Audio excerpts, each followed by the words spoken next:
citação de abertura do capítulo. Cada estaca, posicionada com muito cuidado, pode determinar como o corpo do receptor será alterado pela hemalurgia. Uma estaca em um lugar cria uma fera monstruosa, quase maquinal. Em outro, criará um inquisidor astuto, ainda que homicida. Sem o conhecimento instintivo obtido ao tomar o poder no poço da ascensão, Heschek nunca teria sido capaz de usá-la. Com a mente expandida e um pouco de prática, era capaz de intuir onde encaixar as estacas que criariam os servos que queria. Poucos sabem que as câmaras de tortura dos inquisidores eram, na verdade, laboratórios hemalúrgicos. O Senhor Soberano tentava a todo momento desenvolver novas raças de criados. É uma prova de complexidade da hemalurgia que, apesar de 1000 anos de tentativa, ele nunca tenha conseguido nada além das 3 espécies de criaturas que desenvolveu durante aqueles breves momentos em que se manteve com o poder. Capítulo 44. Vin se esgueirou pela escadaria de pedra, sons baixos ecoando de um jeito sinistro ao longe.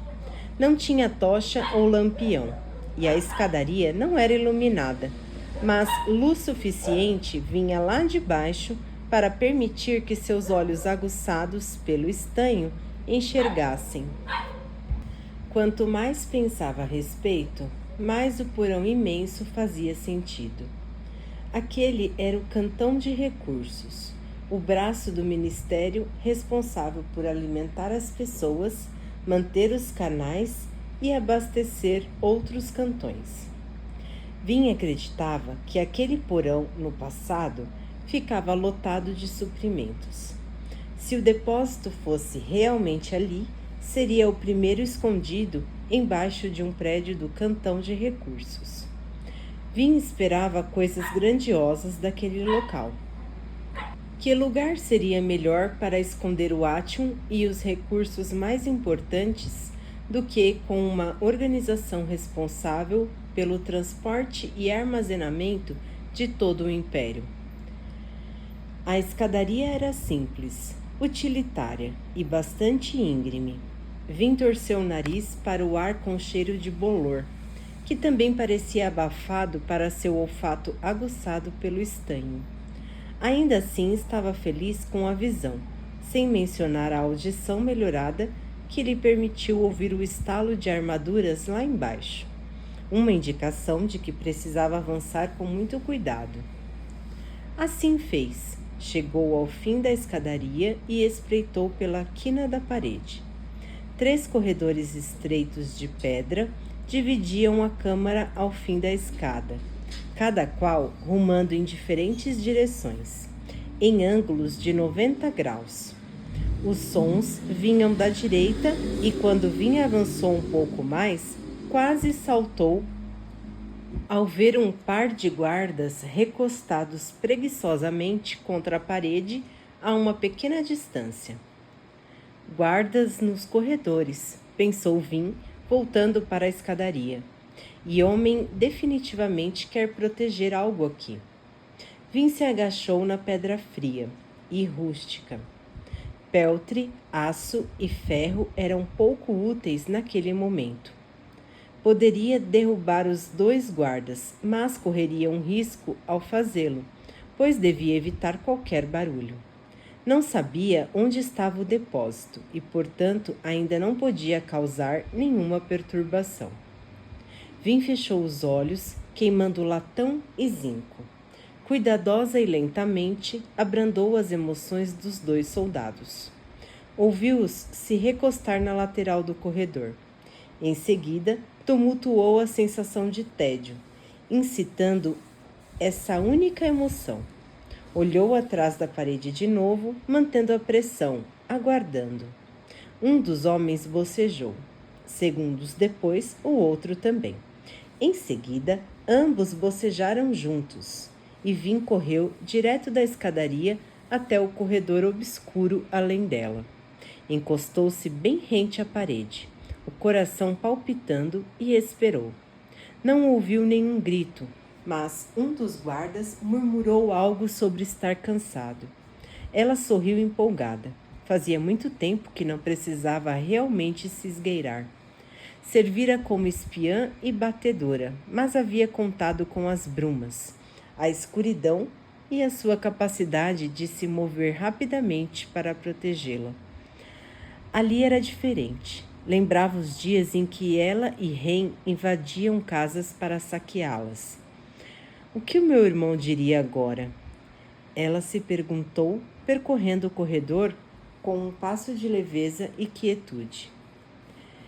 Ele acharia que eu fiquei louca, esgueirando-me em um prédio para buscar informações, não riquezas. Para Ren, a vida significava sobrevivência. Os fatos simples e severos da sobrevivência. Não confiar em ninguém. Tornar-se insubstituível. Mas não ser ameaçador demais. Ser implacável, ficar vivo. Ela não havia abandonado suas lições. Sempre seria parte dela. Foram o que a mantivera viva e cautelosa, mesmo durante os anos com o bando de Kelsier. Porém, Vin não dava ouvidos a elas exclusivamente. Sua confiança vai matá-la qualquer dia. Ren parecia sussurrar no fundo da sua mente. Mas, claro, nem mesmo Ren seguira perfeitamente o próprio código. Ele morrera protegendo Vin, recusando-se a entregá-la aos inquisidores, mesmo que entregá-la pudesse salvar a vida dele. Vin avançou. Logo ficou claro que o porão era uma rede extensa de corredores estreitos, cercando salões maiores. Ela olhou dentro de um deles, abrindo uma fresta de porta, e encontrou alguns suprimentos. Eram coisas básicas, como farinha e afins, não os suprimentos de longa duração, enlatados, organizados e catalogados de um depósito. Deve haver uma plataforma de carga em um desses corredores, Vin imaginou. Provavelmente subindo, levando ao subcanal que corre para dentro da cidade. Vin continuou, mas sabia que não teria tempo de procurar em cada um dos muitos salões do porão. Aproximou-se de outra intersecção de corredores e se agachou, buscando foco. A distração de Elend não duraria para sempre, e alguém descobriria que as mulheres haviam sido nocauteadas. Ela precisava chegar ao depósito logo. Olhou ao redor. Os corredores eram parcamente iluminados por lampiões ocasionais. Ainda assim, parecia haver mais luz vindo da esquerda. Ela avançou por aquele corredor, e os lampiões ficaram mais frequentes. Logo ouviu vozes e continuou com mais cuidado, aproximando-se de outra interseção. Espiou a antecâmara. À esquerda viu um par de soldados ao longe. À direita eram 4. Então é à direita, pensou. No entanto, seria um pouco mais difícil. Ela fechou os olhos, ouvindo com cuidado. Conseguia escutar os 2 grupos de soldados, mas parecia haver outra coisa. Outros grupos à distância. Vin escolheu um deles e começou um tumulto poderoso de emoções. Abrandamento e tumulto não eram bloqueados por pedra ou aço. Durante os dias do Império Final, o Senhor Soberano alocava abrandadores em várias partes das favelas Ska, deixando-os abrandar as emoções de qualquer um nas proximidades, afetando centenas até milhares de pessoas ao mesmo tempo. Ela esperou, mas nada aconteceu. Estava tentando tumultuar as sensações de raiva e irritabilidade dos homens. No entanto, sequer sabia se estavam puxando na direção correta. Além disso, tumulto e abrandamento não eram tão precisos como empurrões de aço. Brisa sempre explicava que a constituição emocional de uma pessoa era uma balbúrdia complexa de pensamentos, instintos e sentimentos. Um alomântico não conseguia controlar mentes ou ações, conseguia apenas cutucar. A menos que, respirando fundo, Vin extinguiu todos os metais. Em seguida, queimou zinco e duralumínio e puxou na direção dos guardas distantes, atingindo-os com uma explosão incrivelmente aumentada de alomancia emocional. De pronto, um xingamento ecoou pelo corredor. Vin se encolheu. Felizmente, o ruído não era direcionado a ela. Os guardas no corredor olharam interessados e a briga à distância ficou maior, mais fervorosa. Vin não precisou queimar estanho para ouvir o irromper da discussão, homens gritando uns com os outros. Os guardas à esquerda se afastaram, seguindo para descobrir onde estava a fonte da barulheira. Os dois à sua direita, no entanto, deixaram 2 homens para trás, e Vin tomou um frasco de metais para em seguida tumultuar suas emoções, aumentando a curiosidade ao ponto de ruptura. Os 2 correram apressados atrás dos companheiros, e Vin avançou pelo corredor. Logo, ela viu que seus instintos estiveram corretos. Os 4 homens guardavam uma porta que levava a uma das salas de depósito. Ela respirou fundo antes de abrir a porta e entrar agachada. O alçapão lá dentro estava fechado, mas Vin sabia o que estava procurando. Abriu-o com um puxão e pulou para o escuro. Ela empurrou uma moeda enquanto caía, usando o tilintar para saber a que distância estava do chão.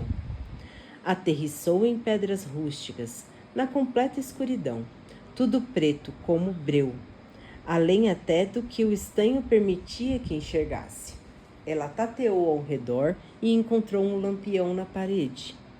Puxou sua pederneira e logo veio a luz. E lá estava, a porta que levava ao depósito. Um monte de pedras havia sido rompido e a porta forçada. A parede ainda estava lá. A porta em si estava intacta, mas abri-la certamente havia custado um bom trabalho. A passagem estava entreaberta, de forma que quase não era possível entrar uma pessoa pela fresta. Estava claro que homem havia se esforçado muito para chegar até ali. Ele devia saber que estava aqui, Vin pensou, impertigando-se. Mas por que abri-la desse jeito? Ele tem um nascido das brumas, que poderia ter aberto a porta com um puxão de aço. O coração palpitava de ansiedade. Vin se esgueirou pela abertura e entrou no depósito silencioso. Imediatamente saltou para o chão do depósito e começou a procurar a placa que continha as informações do Senhor soberano. Ela precisava apenas... Pedra raspou contra pedra atrás dela. Vin girou, sentindo um instante de compreensão aguda e terrível. A porta de pedra se fechou atrás dela. E, por isso, Elend disse, o sistema de governo do Senhor soberano precisava cair. Ele percebeu que não conseguia mais segurá-los, mas mais e mais pessoas estavam se afastando da contenda. O problema era que homem estava realmente interessado. Você cometeu um erro, jovem Venturi, disse o obrigador, batendo com o garfo sobre a mesa. O programa de mordomos do século VI não foi nem mesmo projetado pelo Senhor soberano. O recém-formado cantão da Inquisição o propôs como meio de controle populacional em Terris, e o Senhor soberano concordou provisoriamente.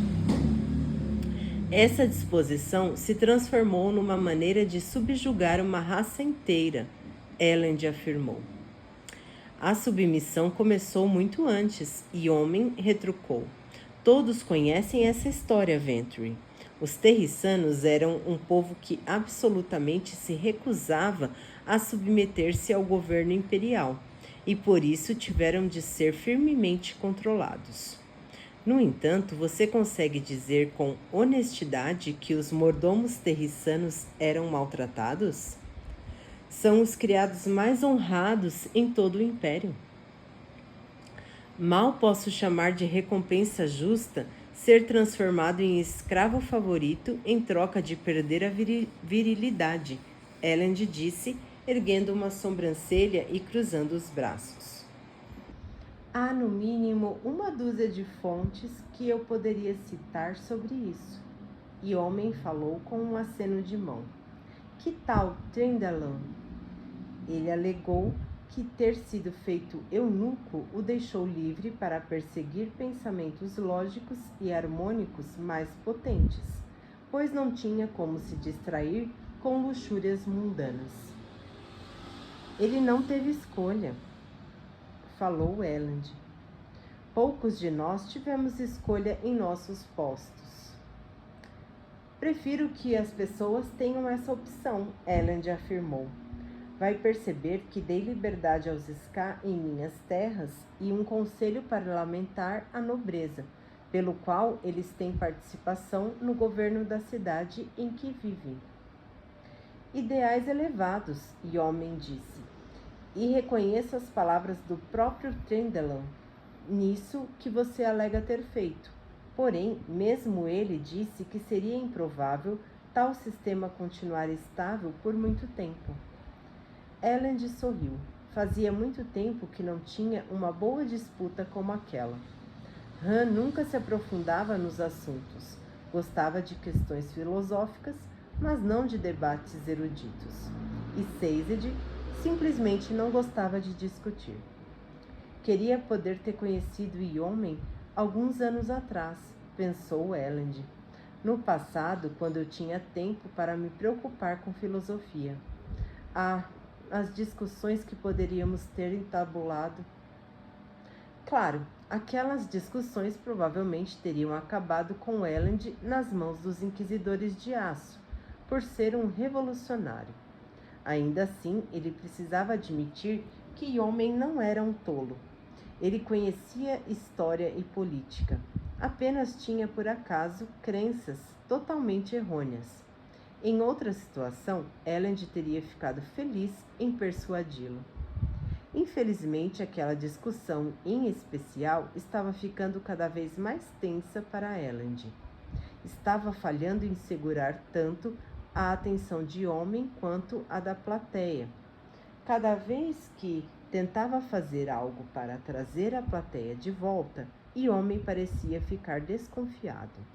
E cada vez que Elend de fato tentava envolver o rei, a multidão ficava entediada com o debate filosófico.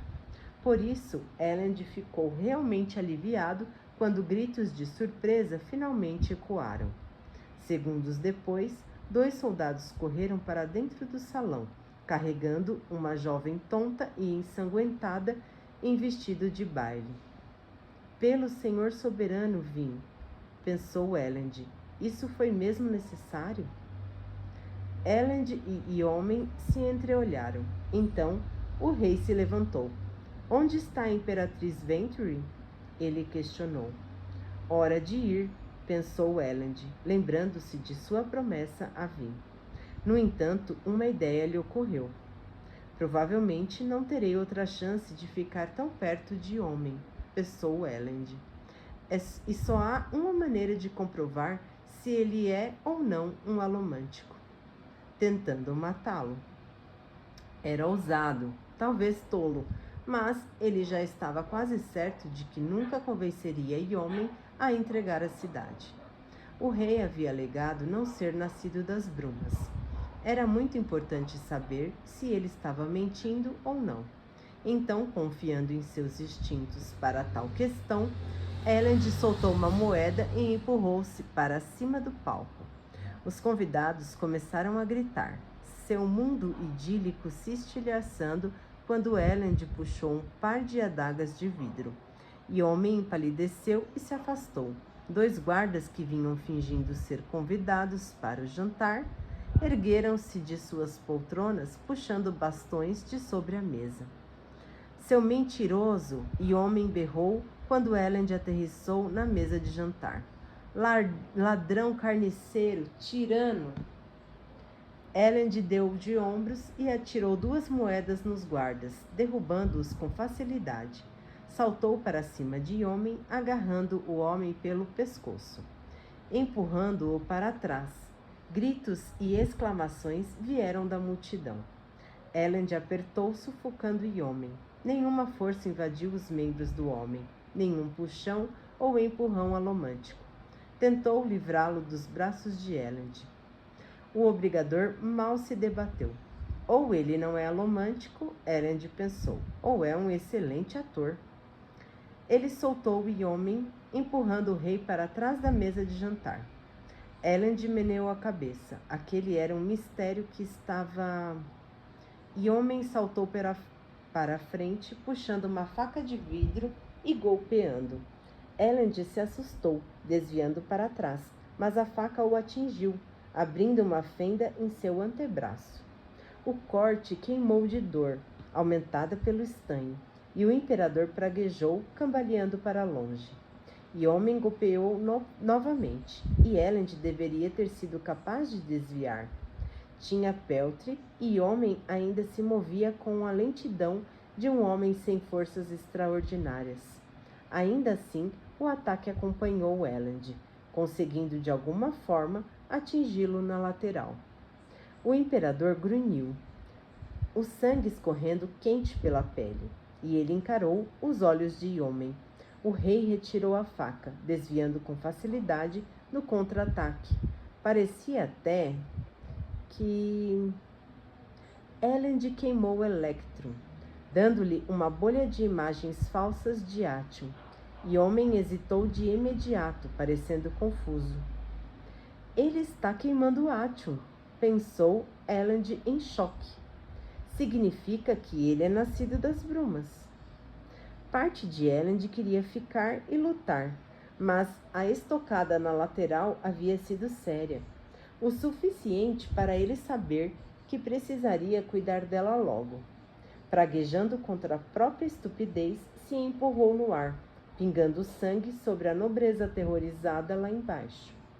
Deveria ter dado ouvidos a Vin. Ele tomaria uma bela bronca quando chegasse ao acampamento. Ele aterrissou e observou que Yomen escolhera não segui-lo. O rei obrigador estava de pé atrás da mesa, segurando a faca vermelha com o sangue de Elend, observando-o com raiva. Elend se virou, lançando um punhado de moedas e empurrando-se no ar sobre a cabeça dos convidados, com cuidado para não acertar nenhum. Eles se encolheram de medo, lançando-se no chão. Assim que as moedas caíram, Elend as empurrou para se jogar em um salto curto e baixo até a porta e na direção da saída que Vin indicara. Em seguida, entrou no pátio externo coberto de brumas.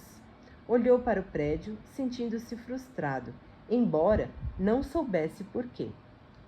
Tinha feito sua parte, mantendo Yomen e seus convidados distraídos por meia hora.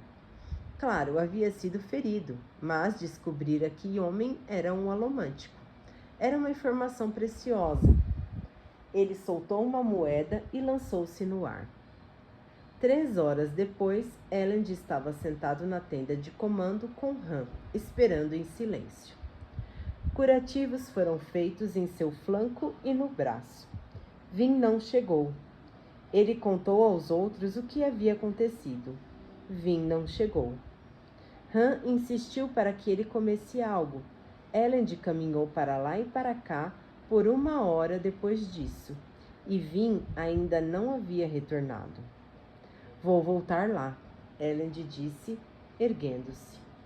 Han ergueu os olhos. El, você perdeu muito sangue. Acho que só o peltre o está mantendo em pé. Era verdade. Elend conseguia sentir pontas de fadiga sobre o véu do peltre. Eu consigo, ele falou. Vai se matar desse jeito, Han retrucou. Não importa, eu...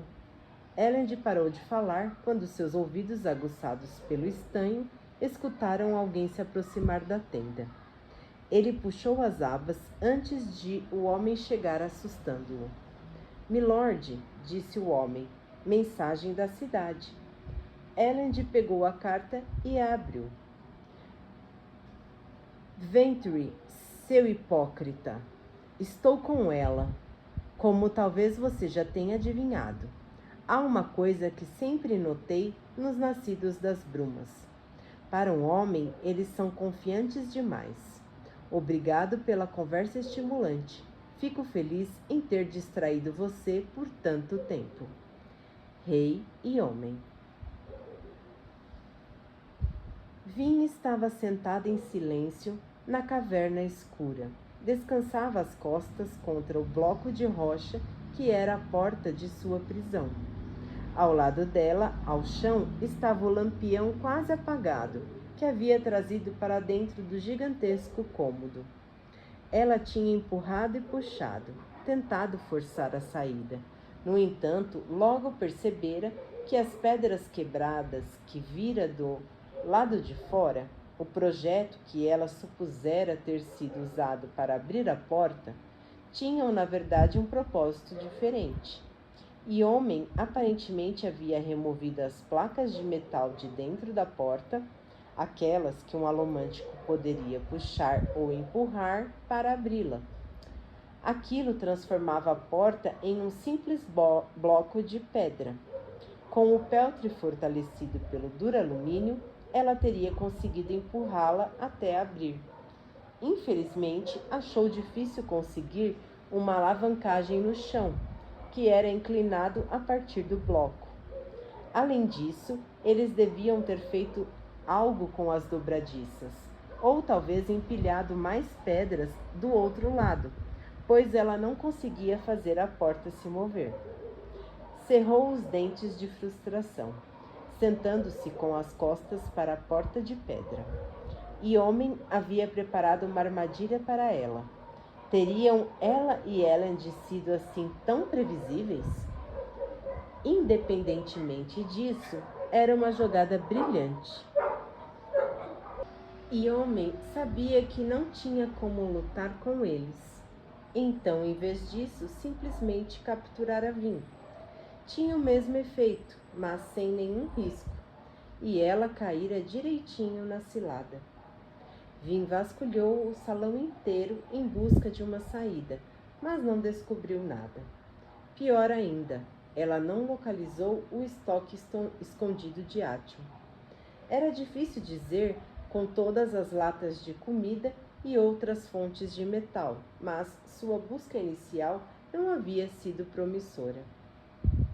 Claro que não vai estar aqui, ela murmurou, e homem não teria tido tempo de abrir todas essas latas, mas se estava planejando me emboscar, certamente retirou o Átio. Eu sou tão idiota. Ela se recostou irritada, frustrada, exausta. Espero que Elend tenha feito o que falei, Vin pensou. Se tivesse sido capturado também... Vin bateu a cabeça nas pedras com frustração. Algo estalou na escuridão. Vin paralisou por um momento. Em seguida, se remexeu rapidamente até ficar agachada. Verificou as reservas de metal. Tinha muitas, por hora. Provavelmente só estou... De novo, um passo suave. Vin estremeceu, percebendo que tinha apenas verificado apressadamente a câmara, à procura de Átio e uma saída. Poderia alguém ter estado escondido ali o tempo inteiro? Ela queimou bronze e o sentiu. Um alomântico, nascido das brumas. Aquele que ela havia sentido antes. O homem que perseguira. Então é isso, ela pensou. E homem queria que seu nascido das brumas lutasse conosco, mas sabia que precisava nos separar primeiro. Ela sorriu, erguendo-se. Não era uma situação perfeita, mas era melhor do que pensar na porta imóvel. Um nascido das brumas ela poderia derrotar, então fazer de refém até que a soltassem. Ela esperou o homem se aproximar. Percebia pelas batidas dos pulsos alomânticos e esperava que ele não soubesse que ela podia sentir. Em seguida girou, chutando o lampião na direção do homem. Ela saltou para a frente, guiando-se na direção do inimigo, iluminado pelas últimas fagulhas do lampião. Ele ergueu os olhos enquanto Vin subia pelos ares, as adagas desembainhadas, e ela reconheceu o rosto do homem. Ren,